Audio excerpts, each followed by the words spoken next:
I'm sorry, I don't know a lot of things. I'm just a bear, okay? Hi, YouTube! Today we are watching more of the Fat Files, biggest troll in the food industry, Taco Bell. In honor of the lettuce parasite that makes you poop your brains out for 72 hours straight or more, I figure we should watch some stuff on Taco Bell. I thankfully have not gotten the food parasite that makes me shit your brains out. I don't really eat lettuce, so I was safe to begin with. If something ever like happens in cheese though, because the thing is, I'm not gonna be able to stop eating cheese, so I'm gonna keep like reinfecting myself. So unless there is a supply of clean cheese, I will keep reinfecting myself. I have no self-control, so yeah. I'm gonna like the video because I'm sure it's gonna be so amazing. It's been a long time since we watched a Fat Files video. I think the last one we watched was it the Waffle House one? Unlike the Waffle House though, I've never been to a Waffle House before. I have been to a Taco Bell. It's hard to eat a Taco Bell for me though because I don't eat meat and a lot of their stuff has meat in it. So for me, every time I go to Taco Bell, I usually just get like the little cinnamon bites, and sometimes if they have the French fries, I get the French fries. But that's pretty much it. I don't really eat a lot of stuff at Taco Bell. Isn't there a mac and cheese taco? I think there's a cheesy gordita crunch. Maybe is that what you're talking about?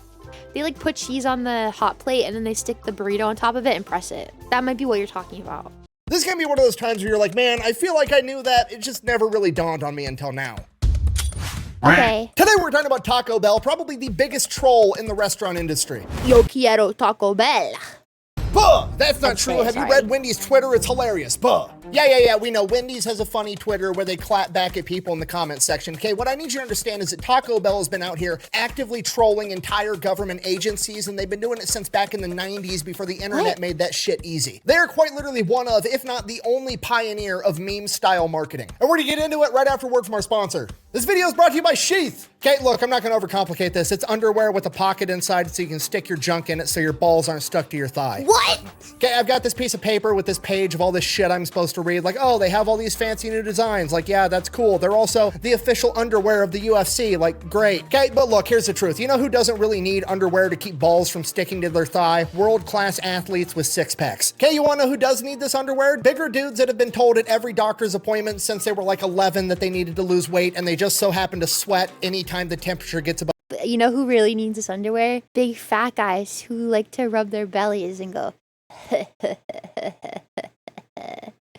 That's who really needs them, right, fun kids? If you don't watch me on Twitch, you're probably gonna be very confused why I bring this up. Like, the idea of like a really fat guy rubbing his belly and going it's really intriguing to me, and it's funny to me, and it's endearing to me. Like, it's more than just funny, it's endearing. I like it. So that's why I say it a lot. Of 72, okay?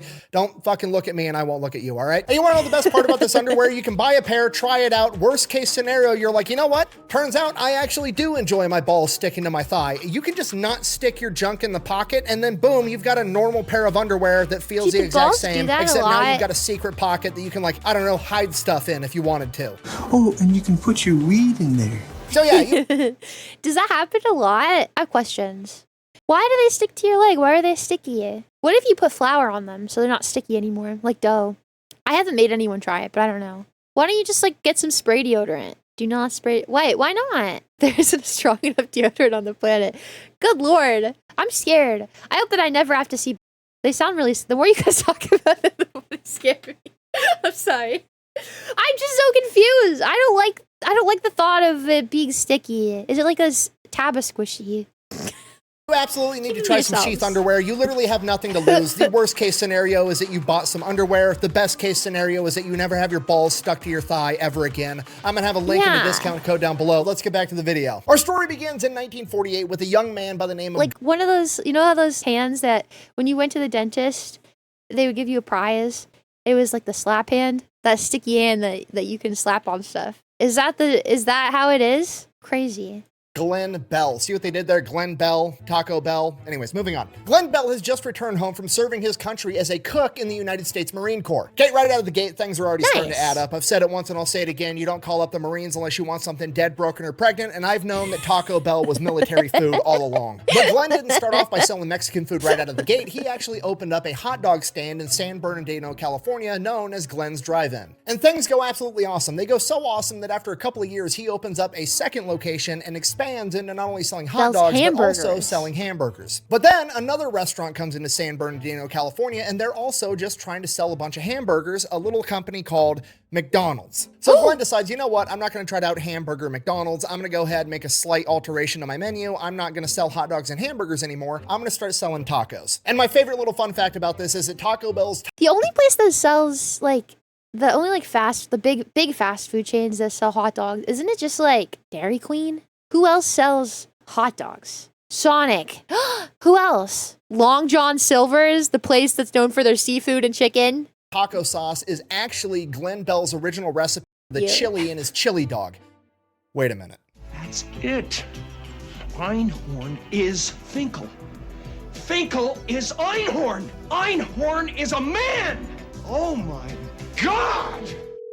911, what's your emergency? Yeah, did you guys know that tacos are just Mexican hot dogs? Services for emergencies only? Yeah, I know, but hear me out. This explains why Taco Bell's original slogan was always think outside the bun. Holy Sorry, I got really distracted. Anyways, he goes from selling hot dogs and hamburgers, changes the name of his restaurant to Taco Tia, and now he starts selling tacos out of a drive-thru window. And his entire Tia. strategy is volume. He wants to sell as many tacos as possible, as cheaply as possible. He ends up selling tacos for 19 cents a piece, and the reason he's able to do that is he just streamlines the entire making or assembly process of a taco. And the way he does that is he pretty much exclusively utilizes hard shells. That way, the tacos are just easier to make and the shells are always ready. And to some degree, he's kind of credited with inventing the hard shell taco, which probably isn't true, but he's definitely the reason that they became so popular. And if you think that sounds crazy, it's absolutely not. You got to remember, this is like the 1950s. A lot of people in America that weren't near the southern border had never even heard of a taco, let alone had one. For a lot of people at this What? People don't know what a taco was back then? That's crazy. Bro, they always talk about like technology. It's going so fast. Bro, the rate at which we know what a taco is went even faster. That's crazy. You went from like nobody knowing what a taco is to like the entire world knows Taco Tuesday. point in time, the first time they actually had Mexican food was at a Taco Bell once they started expanding. But regardless, the point is Glenn Bell has officially just become the Henry Ford of tacos, okay? Just mass production. And to nobody's surprise, that goes great. He grows Taco Tia into multiple locations, ends up selling the entire brand off to another company, starts his own company to grow it again. This one is called El Taco. Does the same thing all over again, grows a company, sells it off. Oh, grows it and sells it. Okay, El Taco, I thought that was still a thing. El Taco, right? This time he wants to do it a fourth time, but he wants to make it a franchise company and he wants to run the entire thing. So he needs some capital. He partners up with 4 players from the NFL's LA Rams, and they end up starting the very first Taco Bell in 1962. And absolutely nobody's surprised, they totally crush it. I mean, they're selling 19-cent tacos to Americans. It's basically a layup. In the NBA, though. Long pass, perfect to Reese. Well, again, no Brian Reese. To go. Angel physical game. Kennedy, Carter. Is this professional? Anyways, within 5 years of being in business, they're doing so well that by 1967, other successful fast food franchises are looking to cut in to this fast food Mexican niche. Yeah, they so are. Pizza Hut actually starts their own restaurant called Taco Boy, ends up being a huge failure. They cannot out Taco the Bell. Okay, fast forward 10 more Taco Boy? What? years, they crush it the entire time. And then in 1978, they actually do end up getting bought out by a larger company, Pepsi. Oh my God. Okay, and this is the most important part of the story because this is where shit gets completely out of hand, okay? Pepsi also bought a bunch of other restaurants right around the same time, like KFC and Pizza Hut. But Pepsi wasn't out there buying all these restaurants because they were trying to make money off of the restaurant. Does Pepsi still own KFC and Pizza Hut? Right? They didn't think they could sell tacos better than Taco Bell. They didn't think they could sell pizza better than Pizza Hut. They bought them so that they could beat Coke. You see, because at this point in time, Coca-Cola is #1. It's not even close. Everybody prefers. Can I say something? And don't get mad at me. Coke products are better all the way around. It's the better brand. However, and I love Diet Coke. Diet Pepsi, hard. I don't like any other Pepsi product, but Diet Pepsi, so hard. Oh yeah, I love Baja Blast too. Yeah, that's another thing I like. I love Baja Blast. I'm not big. I don't even really like Mountain Dew. I'm not really that into Pepsi products. Diet Pepsi, it's so weirdly sweet. It's so much different than a Diet Coke. And nothing that Coke makes even comes close to the way that Diet Pepsi tastes. It's so weird. It's so strange how good it is. But that's the only Pepsi product I really honestly enjoy. Besides, I like Baja Blast. I don't like Diet Baja Blast as much as regular Baja Blast, but I don't drink regular sodas anymore. I only drink diet sodas. So Diet Pepsi is really good. But if you ask me if I want like Diet Coke or Diet Pepsi, it depends because I like Diet Pepsi like with a meal. But I like Pepsi is more like sweet. It's like a dessert. Like I like it like when I'm eating my dessert. But Diet Coke is better for like just sipping on it or like eating it with a big like actual food meal. Like a dessert meal is more Pepsi. I don't know. It's so weird to me. Coke, and Coke is in every restaurant in America, and Pepsi realizes that they need to be able to get their soda into restaurants so that people are forced to try it. Here comes your airplane. Go, open into the hangar. There you go. Yeah, eat it. Put it in your mouth, but just eat it. God, I hate it. And at this point, pretty much no restaurants in America are going to willingly carry Pepsi products because everybody wants Coke and they don't want to have to tell every customer, is Pepsi okay? So in PepsiCo's mind, in a complete just gangster big dick move, they're like, you know what? Fuck it. We're just going to force restaurants to carry Pepsi. We're going to buy out entire That's smart. restaurant chains and then force them to carry Pepsi products, which is going to force the customer to drink Pepsi, and then we're going to get a following. And why this is important to Taco Bell's story is because the new owner of Taco Bell doesn't really give a shit about tacos. Okay, new mission is not to sell good quality Mexican food at a fair price. No, the new mission is get as many motherfuckers through the door as possible and force them to try Pepsi. And I mean, that's tight as it works. I'm not mad when I hear that they only have Pepsi. I'm like, oh, that's fine. I will say, I feel like most restaurants, whenever like you're eating there, they're always like, oh, we only have Pepsi. I feel like that happens so often. I know when I worked at Burger King, we had Coke, surprisingly enough. And so does McDonald's. McDonald's is Coke too. So I like both. I don't hate either of them. I like both of them. They're both good. Mellow Yellow. Oh God. I've tried Mellow Yellow before and I regretted it. Oh no. at this point, Taco Bell, aka the restaurant founded by a Marine, is like, I'm gonna do dumb shit and troll everybody. Which, to be fair, is a completely reasonable reaction when your entire company basically gets turned into a front to waterboard people with Pepsi. Okay, we're just gonna take the shenanigans from the top, okay? In 1992, Taco Bell hired Johnny Cash to be their spokesperson, right? And I know what you're thinking. That's a choice. Why is that funny? Johnny Cash is awesome. Seems like a great spokesperson. I completely He is, but doesn't he like make music where it's like, I'm in hell, I went down, down, down, and I'm burning in a ring of fire. Like, he's the guy where like things are terrible. So yeah, it's a little funny. I'm laughing at it a little. It's a choice. But B, it's funny because he's the guy that got famous for singing The Ring of Fire. Yes! Okay, moving right along, the very I'm clairvoyant, you guys. This proves it. I can see the future. Oh, Fuufie, I'm seeing in the future. You get $1 million. Whoa!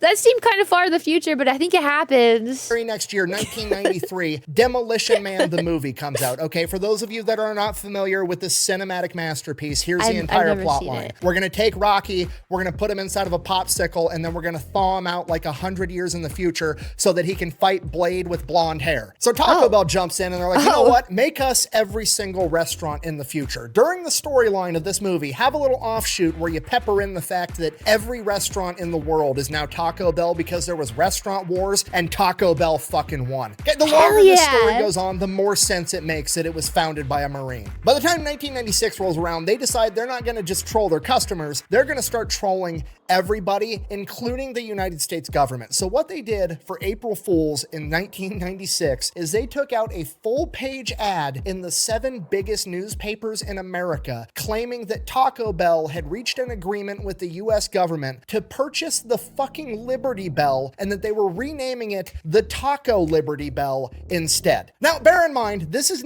Me when I lie and say things that aren't true for attention. Is this an option? Fuufie J Bear buys Hololive from Yahoo.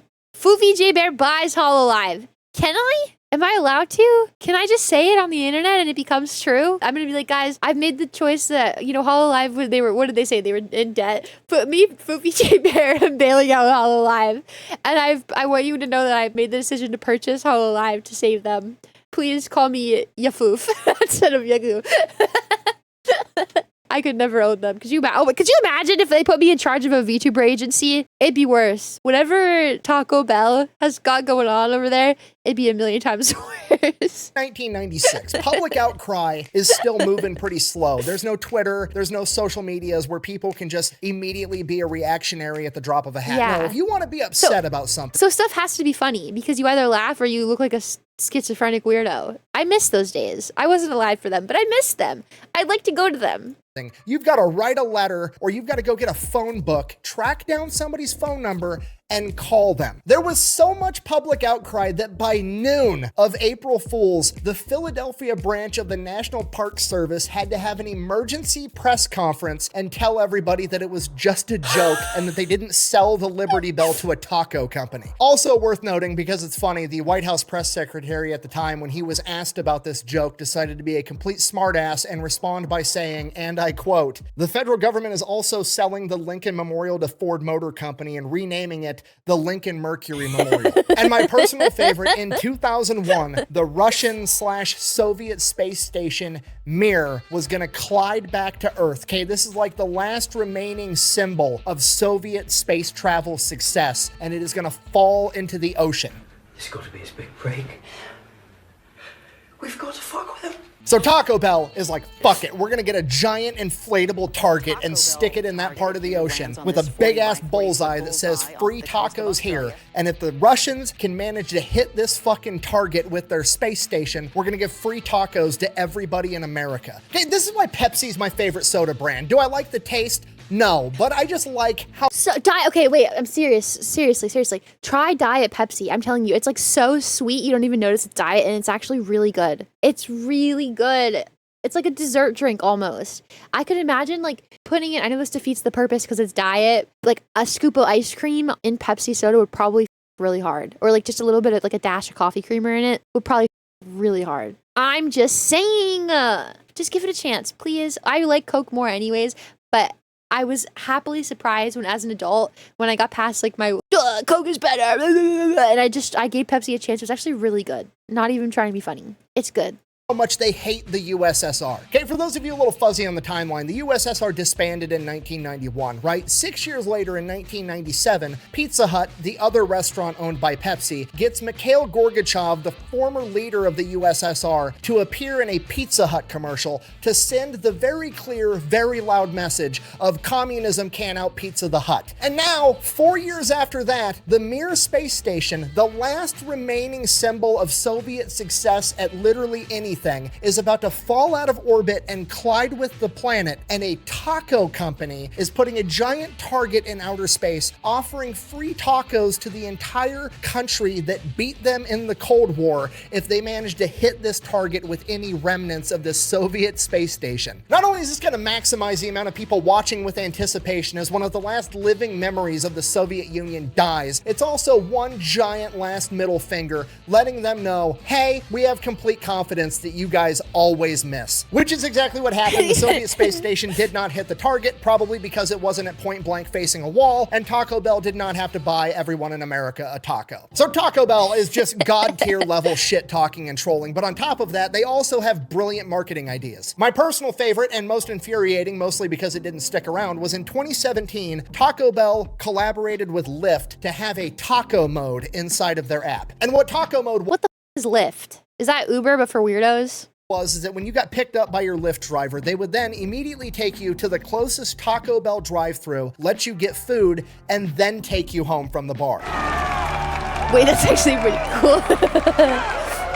Okay, I don't know how this feature didn't stick around longer. Maybe I'm in the minority, apparently, but this is exactly what I want. Okay, I spent my entire childhood Drunk people eating tacos in the back of my car. No thanks. The concept is cool, but no thanks. getting told don't talk to strangers. As a grown-ass adult, there's nothing I want more in my life than to be able to summon a stranger with my cell phone and have them take me to Taco Bell before dropping my drunk ass off at home. And you know what? I'm gonna order all the ridiculous shit they've had on the menu over the years, because remember, they're only there to push Pepsi products. They don't care about having good quality Mexican food, and that's why they've essentially turned their entire menu into a circus show. I love it. The entire menu is just like the shit that you would talk about with your buddies when you were like drunk or high. Like, bro, you know what what would sound good if we made a quesadilla and then turned that quesadilla into the shell for a burrito? We'll call it the quesarito. Oh man, this crunch wrap sure is good. You know what would make it better? If we replaced the hard shell tortilla on the inside with a giant fucking Cheez-It. Yeah. And you know what? While we're at it, we might as well make the hard shell. Okay, fun fact about Fuufie J Bear. I don't eat meat, okay? So I wouldn't even have been able to eat it. That giant Cheez-It thing was like getting to me. And I was like, bro, I need it. I need it. So I went to Taco Bell and I was like, this is going to be weird. I went on my lunch break. I was like, this is going to be really weird. Can I just have the Cheez-It? And they were like, are you for real? And I was like, I've never been more real in my entire life. Please give me the Cheez-It. And they were like, okay. And I think they charged me like $5, which was a lot of money for it, but I paid for it. And I came back I worked at a doctor's office. I came back and I'm like showing everyone this ginormous Cheez-It and I'm like so proud of it. Everyone's like, are you gonna eat it? And I'm like, hell no. And it sat at my desk. I got like a quartz bag and I closed it up in a quartz bag and I put it like on the wall next to my desk. By the time that I left, it was like 2 years old at that point, so I couldn't even eat it. It never molded or anything. I couldn't eat it, so I just threw it away. That's a Fuufie Bear story, in case you're wondering. I decorated my desk at work with the giant Cheez-It from Taco Bell. Del Taco's shell a giant Dorito. Why not? So yeah, in conclusion, that is the story of Taco Bell. That time that a Marine came home from World War II, started a Mexican hot dog restaurant that somehow perfected the art of shit-talking, trolling, and creating weird menu items, all on its quest to force people to drink Pepsi. Thank you for watching. Best way to support the channel is go buy some merch over at thefatalutrition.com. Quack bang out. You know, for once, I know this video is super unhinged, but I feel like it's not my fault this time. That was good. I liked it. I liked it a lot. 10 out of 10. I liked it. Thank you so much. I wasn't eating anything. I was drinking water. I'm putting on chapstick now, though. I got a new chapstick. Laneige Lip Glowy Balm in vanilla. I really like it. I like Laneige's like face care products, so I was like, I need new chapstick because I used up all of my Lanolips chapstick, which is like my favorite ever. But I was like, I want to try something different because like I feel like I've been going through Lanolips too fast. So I decided to try that instead. I like it. I think I'm gonna go back to Lanolips because it's a little expensive for how much you get, and I feel like it doesn't last as long as Lanolips lasts. This is not an ad for Lanolips. Coral Blue #2. No, it's not lipstick. It's chapstick. It's different. I mean, some chapstick is colored, but most of it isn't really colored. It's just meant to keep your lips moist. Yeah, that was good. 10 out of 10. I like this video.